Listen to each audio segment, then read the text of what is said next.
Pemirsa, selamat berjumpa kembali dalam acara Bincang-Bincang dengan Public Figure. Dan dalam kesempatan kali ini saya mengundang seorang ibu yang berkiprah di kancah politik.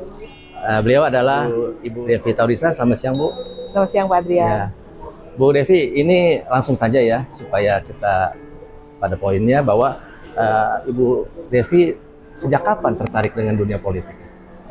Kalau dibilang sejak kapan tertarik dalam dunia politik, secara politik praktis mungkin baru di kontestasi pemilu kali ini. Ya, kali ini, Bu, ya. Tapi kalau kita bilang darah-darah, ya sudah ada. Saya sejak dari mahasiswa juga udah aktif di organisasi. Waktu itu bergabung di PMKRI. Nah, itu lanjut. Tapi kalau kita bicara lanjut ke politiknya, mulai 2014 saya udah sebagai Prabowo sejati. Oh, begitu ya. Tapi terdaftar sebagai memiliki KTA baru 2019 dan baru kali ini saya masuk dalam pencalekan. Luar biasa. Kemudian Bu Devi, apa harapannya untuk keikutsertaannya nih yang pertama kali di Pileg kali ini? Harapan secara pribadi?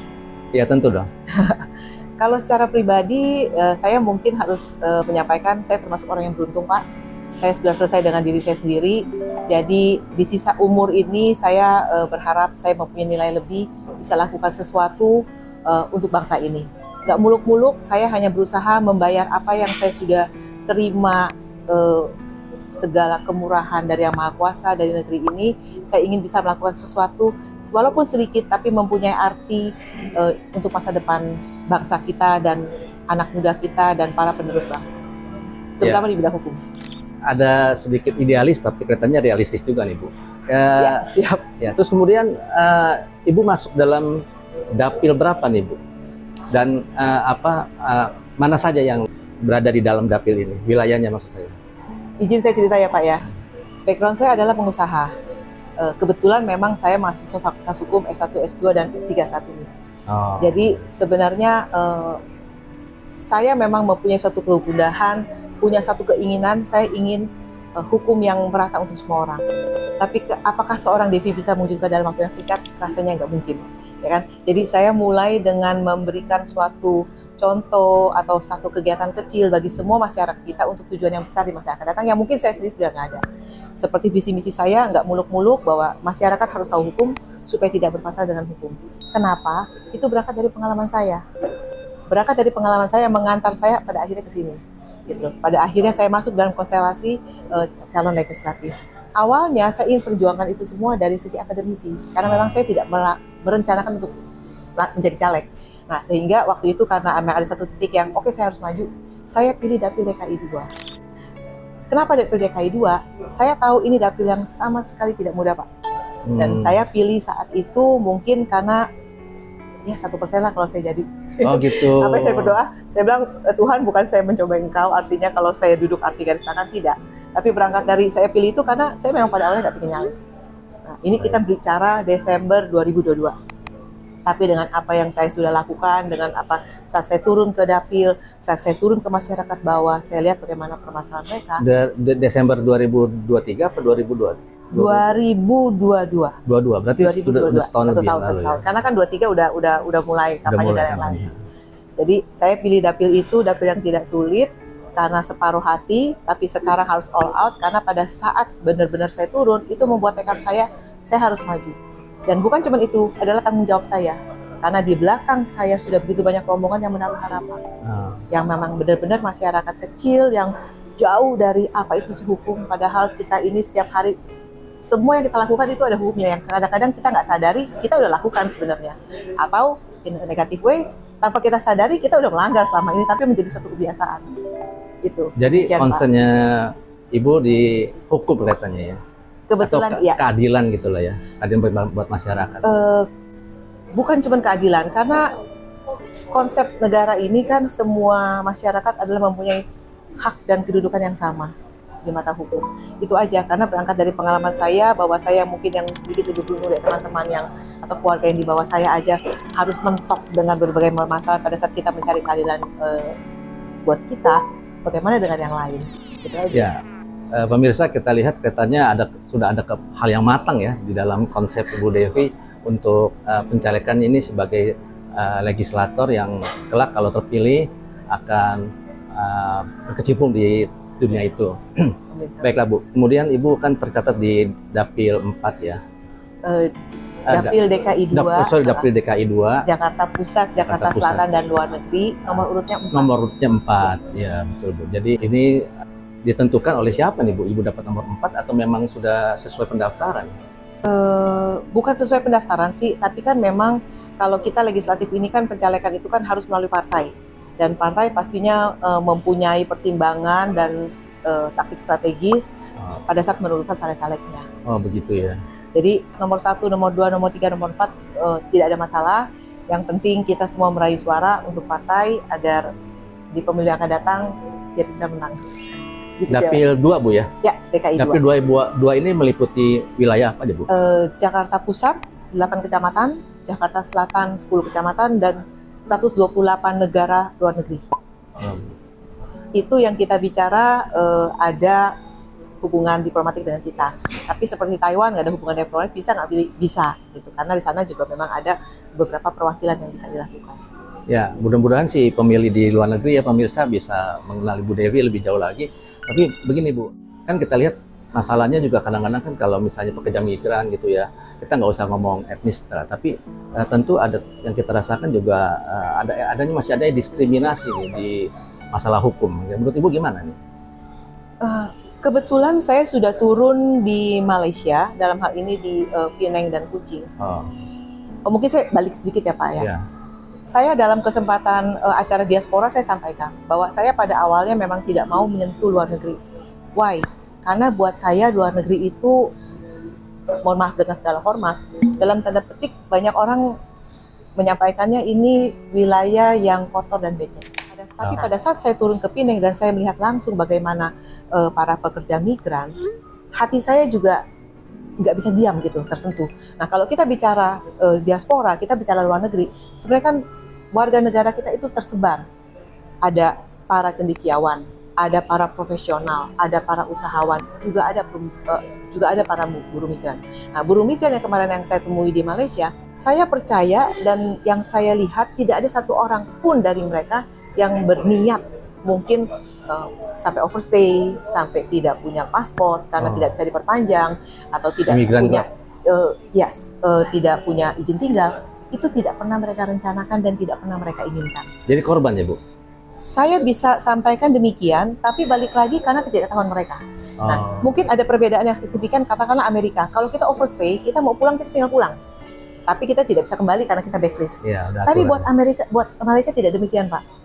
Pada saat mereka overstay, pada saat mereka sudah tidak punya izin tinggal, apalagi tidak punya license yang resmi, entah itu paspor atau apapun, mereka menjadi gelap kan. Saat mereka mau pulang, mereka harus bayar. Nah, ini kan seperti bola salju. Artinya karena ketidakmampuan mereka dalam hal biaya mungkin, atau karena ketidakmampuan mereka dari segi intelektual, mereka tidak tahu sehingga kemana saya harus perpanjang paspor, kemana saya harus perpanjang visa. Saat mereka gelap, mereka mau pulang, mereka ketemu dalam tanda petik oknum yang artinya oke, instead of mereka harus bayar 10.000, kamu cukup bayar 2.000, nanti kamu bisa pulang. Kenyataan juga tidak. Dan apa yang terjadi dengan mereka? Banyak yang menempuh, mungkin mereka nyebrang dengan berenang. Nah, kalau kita tahu nyebrang dengan laut, mungkin 10 yang berangkat, 1 yang berhasil. 9 itu harus meninggal. Itu miris buat kita. Nah, terus kehidupan mereka apa baik-baik saja? Saya nggak bisa bilang baik-baik saja. Pada saat mereka gelap, mereka datang beribadah, entah ke gereja, ke masjid. Dalam tanda petik mungkin ada juga oknum aparat yang mereka lihat, wah ini kelihatannya overstay nih, dimintakan uang daripada mereka ditahan. Mereka harus bayar. Tidak sampai di sana, besok mereka pasti akan nggak berani beribadah tempat itu lagi. Kucing-kucingan. Pada saat mereka menikah, mereka melahirkan, mereka nggak bisa datang ke rumah sakit yang resmi. Karena pasti ditahan. Nah, ada beberapa rumah sakit yang mungkin karena hati nurani, mereka datang malam. Jadi complicated ya Bu ya masalahnya ya. Yes. Tapi jalur hukum kedepannya bagaimana nih untuk masalah imigran? Saya sampaikan ke mereka bahwa mereka harus tahu peraturannya, jangan menjadi permainan. Kalau mereka perpanjang paspor, ternyata paspor habis, mereka harus kemana? Pada saat mereka overstay, mereka harus kemana? Nah, di situ yang negara harus hadir. Itu kalau kita bicara level imigran ya Pak. Kalau bicara level diaspora yang educated, yang memang mungkin wirausahawan atau profesional, saya sampaikan ke mereka, mereka harus punya peduli. Nah, tapi kita balik lagi, kita juga nggak bisa bilang mereka nggak punya peduli. Sampai berangkat dari mereka itu pada saat mau pulang, mereka bingung. Mereka intelektual, mereka punya uang. Saat mau pulang ada ketakutan, nanti saya di imigrasi dimintain uang nggak ya? Saya dilempar ke kiri atau kanan ya? Nah itu yang kadang-kadang mereka membuat saya nggak mau ikut-ikutan lah. Pemilu pun buat mereka nggak penting siapa presidennya, siapa anggota dewannya, mereka nggak kenal. Nah itu yang saya sampaikan, kita harus punya peduli. Biar bagaimana Indonesia tanah air beta. Mereka mau pulang, mereka bisa pulang dengan nyaman, this is your home. Ya kan, ini tetap rumah kita semua. Tapi kalau mereka tidak mau pulang, mereka berkarya di sana, bawa nama besar Indonesia. Nah, dengan mereka mau peduli, dengan hadir datang ke TPS, atau mereka menerima undangan mereka milih, tidak lagi ada istilahnya dapil kotor atau becek tadi, Pak. Gitu ya Bu ya. Oke, ini kebetulan kan Ibu juga caleg perempuan ya Bu ya, dan juga bidangnya hukum lagi. Yang ingin saya tanyakan juga bagaimana tentang kekerasan terhadap perempuan Ibu, terhadap KDRT atau seksual. Apakah ini juga termasuk akan Ibu tangani nanti bila terpilih? Pastinya Pak, kalau saya karena background pengusaha, memang kemarin yang saya perjuangkan adalah mengenai undang-undang PT sebenarnya. Tapi balik lagi kan tidak semua masyarakat ada di level itu. Untuk perempuan dan anak, yang paling utama yang mungkin saya bisa sharing adalah saat ini peraturan bagus atau enggak, saya harus jawab bagus. Bagaimana penanganan kalau ada korban KDRT dari mulai level Polda atau organisasi yang lain bagus atau enggak, saya harus bilang bagus. Oh ya. Apa itu Subdit 5 Polda Indonesia? Itu adalah PPA, Perlindungan Perempuan dan Anak. Unitnya bagus, penanganan kalau ada KDRT itu benar-benar perempuan atau anak itu, kalau anak kan kita ada Komnas HAM anak, tapi perempuan itu nggak berasa seperti diintegrasi di kantor polisi. Karena kan kadang-kadang stigma itu pada saat ada anak kita menjadi korban. Jadi ada psikologis pendekatannya Bu ya? Bukan cuma psikologis, itu sudah dibentuk dalam suatu aturan SOP yang jelas bahwa si polwan yang memintai keterangan juga tidak pakai seragam, jadi tidak merasa diinterogasi. Karena kan sering kan balik lagi ya, kalau kita bicara pelecehan seksual itu kan ada relasi kuasa. Kalau memang yang otomatis orang di atas yang berani lakukan di bawah, yang bawah nggak mungkin, pelecehan ke atas tuh nggak mungkin. Nah, pada saat yang dilakukan adalah yang secara ini ya di atas, pada saat mereka melapor mereka takut, itu yang menyuburkan. Itu yang menyuburkan. Tapi mungkinkah itu semua akan berhasil dengan baik? Tidak. Kenapa? Jika kita tidak paham apa yang menjadi hak kita. Nah, mohon maaf dengan segala hormat, memang budaya kita kan beda dengan di luar negeri. Pada saat seseorang mengalami KDRT atau ada anak yang menjadi korban kekerasan, itu everybody bisa speak up. Kalau di kita kan sometimes, udah ya, jangan ngomong-ngomong daripada malu. Nah, dengan jangan ngomong-ngomong, dengan diam tidak melapor, karena malu tadi, itu membuat suburnya KDRT tersebut. Ya kan, baik terhadap perempuan maupun anak. Undang-undang yang bagus, aparat yang bagus, percuma, itu nggak akan berguna. Jadi balik lagi kalau saya lebih ke pendidikan hukumnya, Pak. Jadi kita harus mengedukasi semua anak bangsa kita, entah itu perempuan, entah itu para pengerja, entah itu profesional, bahwa mereka harus tahu hukum yang untuk melindungi mereka. Bukan hukum yang menakut-nakuti, yang menjadikan para oknum bermain-main dengan hukum. Gitu ya Bu ya. Bu, mungkin kita bertanya agak melompat, tapi saya rasa tentang keterkaitan wanita begini nih Bu. Ibu kan tuh sekarang generasi Z ya, atau milenial ke atas ya.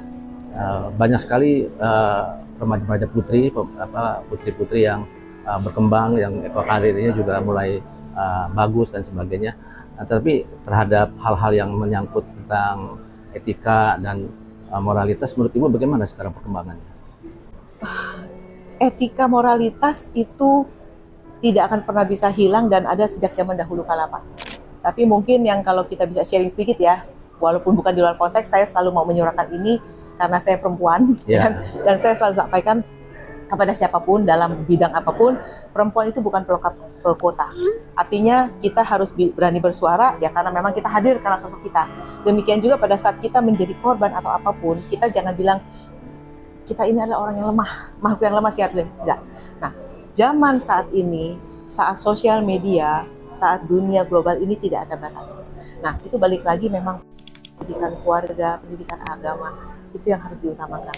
Di sisi lain, kita sebagai orang yang terpelajar, kita bangsa yang maju, bukan bangsa terbelakang, kita juga harus berani mengedepankan, menaruh yang mana hak kita, yang mana bukan hak kita, dan berlindung terhadap hukum yang ada. Sepertinya saya bicara dengan orang yang sudah ahlinya sekali nih Bu Devi. Tapi nggak bisa. Kalau penguasaan seperti ini, ya memang kita harap sosok seperti Bu Devi mungkin dapat mewakili rakyat untuk di legislatif, karena itu adalah wakil rakyat sepenuhnya. Kemudian nih, balik lagi Bu ke soal luar negeri. Luar negeri kan tidak soal imigrasi saja atau diaspora, tapi juga kan hubungan antar negara dan bangsa. Pandangan Ibu bagaimana kita punya politik luar negeri ini sekarang? Terutama dengan kondisi seperti sekarang ini ya Pak Iya. ya. Saya harus Apakah masih tetap seperti non-blok atau gimana? ya, saya justru harus berani mengakui dan angkat jempol bahwa para founder kita itu menetapkan politik kita bebas aktif itu adalah yang terbaik. Why? Walaupun kita negara kecil, kita suatu saat akan menjadi negara yang besar. Dan itu nggak akan jauh-jauh jika memang pada saat kita ada kesempatan untuk lompat ini kita manfaatkan. Bebas aktif artinya memang kita tidak mau diatur siapapun, kita non-blok, kita tidak berblok kepada pihak manapun, tapi kita aktif menyuarakan apa yang memang wajib kita suarakan. Jadi menurut saya itu adalah yang terbaik, karena memang kita tidak mau berkiblat ke A atau ke B, ke kiri atau ke kanan. Luar biasa. Demikian. Ya Bu, kemudian apa yang kira-kira Ibu punya pandangan baru terhadap kedepannya bangsa kita itu ya, terutama politik luar negeri lah katakan gitu. Dibilang baru tidak Pak, tapi justru sebenarnya kalau kita lihat periode Pak Jokowi ini ya, negara kita diperhitungkan loh. Negara kita diperhitungkan. Oh, artinya dalam setiap kesempatan kita hadir. Dan itu sebenarnya bukan sesuatu yang too late lah kalau kita bilang ini salah, ini benar. Karena apa? Kita sudah mulai sejak zamannya Pak Karno. Bagaimana kita konferensi meja bundar sudah mulai adakan di kita. Bagaimana ada Asia Afrika juga di kita. Nah, ke depan kalau kita bicara konstelasi luar negeri, ya kita bisa lihatlah bagaimana posisi Indonesia, bagaimana saat ada dinamika di Israel. Tapi Indonesia tetap komit. Kemudian ada perang Soviet dan. Iya, betul. Sedikit curigat ya, kampanye bukan kampanye ya. Iya. Bagaimana peran Ukraina tidak berpengaruh buat kita? Bohong kalau negara tidak berpengaruh. Tapi bagaimana ini semua juga peran Bapak Prabowo, Pak. Oh iya, betul, karena apalagi sekarang kan Pak Prabowo sebagai Menteri Pertahanan tentu harus sedikit banyak ada kontribusi terhadap dunia luar ya, terhadap negara-negara lain.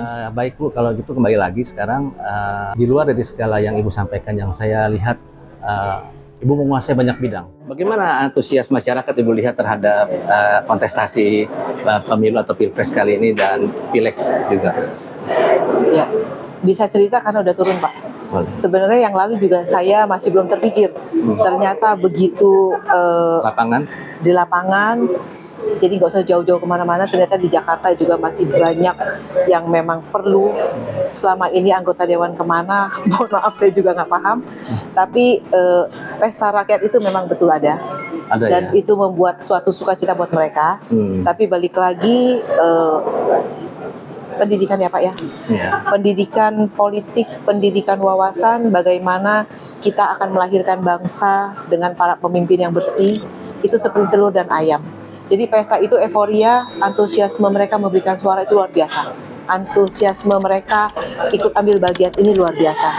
Tapi mohon maaf juga dengan segala hormat, antusiasme bagaimana melihat caleg sebagai sosok yang bisa memberikan everything, dengan janji everything. Rakyat juga harus lebih cerdas menurut saya, dan harapannya adalah bagaimana mereka memberikan hak suara mereka yang menentukan pada akhirnya adalah pemimpin masa depan itu sungguh-sungguh yang amanah, sesuai dengan janji mereka, sesuai dengan apa yang bisa mereka lakukan, itu yang masyarakat lihat. Jadi bukan sekedar hanya euforia pesta dengan segala gimmick dan apapun itu. Jadi antusias masyarakatnya tinggi nih yang Ibu kunjunginya. Tapi kemudian ada nggak Bu keluh kesah yang sifatnya orang bilang tuh nyinyir atau negatif bahwa ini nggak ada artinya, atau memang benar-benar antusias gitu? Apa ada suara seperti itu juga? Ada, tapi saya tidak anggap itu sebagai suara dan nyinyir ya. Tapi balik lagi yang seperti saya bilang tadi adalah pendidikan dan perlunya masyarakat juga memahami bahwa suara itu adalah milik mereka, hak mereka untuk menentukan siapa pemimpin mereka, siapa wakil mereka, yang pada akhirnya menyuarakan hati mereka, yang pada akhirnya menyuarakan apa yang menjadi kebutuhan mereka gitu loh. Nah, yang kita khawatir ini banyak yang pemikiran hanya sesaat, bagaimana we can get everything from caleg atau partai, tapi pada akhirnya mereka menelantarkan apa yang seharusnya para penguasa, para anggota dewan yang menjadi wakil mereka itu selesai hanya hitungan 1 kali cepet, 2 kali cepet. Itu Pak yang kita sayangkan. Bu Devi kan ikut legislatif yang untuk DPR, berarti kan nasional Bu ya? Ya. Berarti dari Sabang sampai Merauke nih.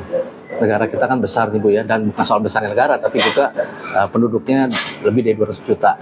Dan ini satu hal yang tentu keterwakilannya di DPR harus kuat gitu loh.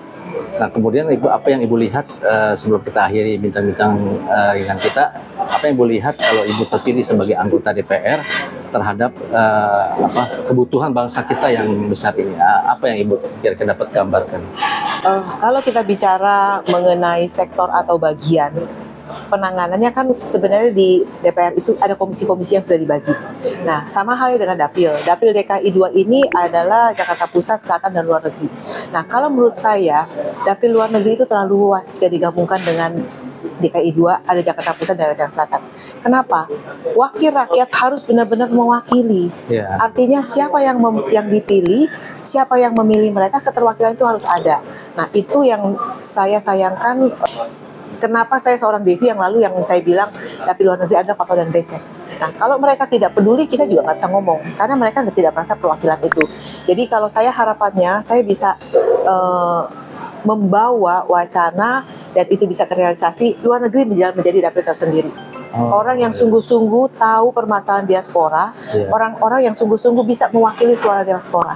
Karena kalau luar negeri hanya dijadikan alat untuk saya dapat suara, saya duduk di legislatif, setelah itu hampir dapat dipastikan ya hilang.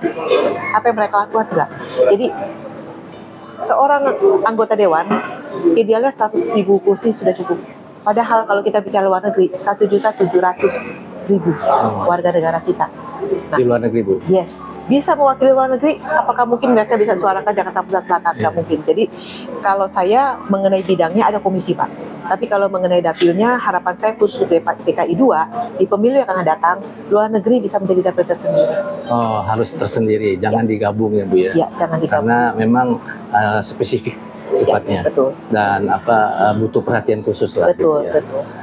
Baiklah Bu Devi, sebelum kita akhiri bincang-bincang kita, apa pesan Ibu nih selaku seorang calon legislatif dari Dapil Daerah Pemilihan 2 DKI Jakarta untuk wilayah Jakarta Pusat dan Jakarta Selatan serta luar negeri? Nah, silakan Bu, sampaikan apa yang menjadi pandangan Anda.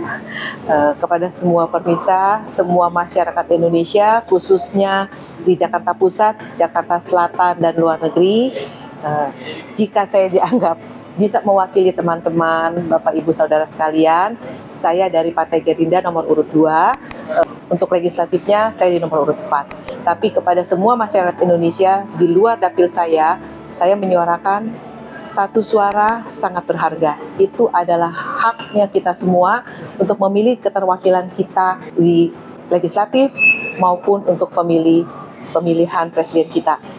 Satu suara sangat berharga menentukan masa depan. Jangan pernah salah memilih, gunakanlah hati nurani dan berpikir dengan cerdas, memilih dengan cerdas.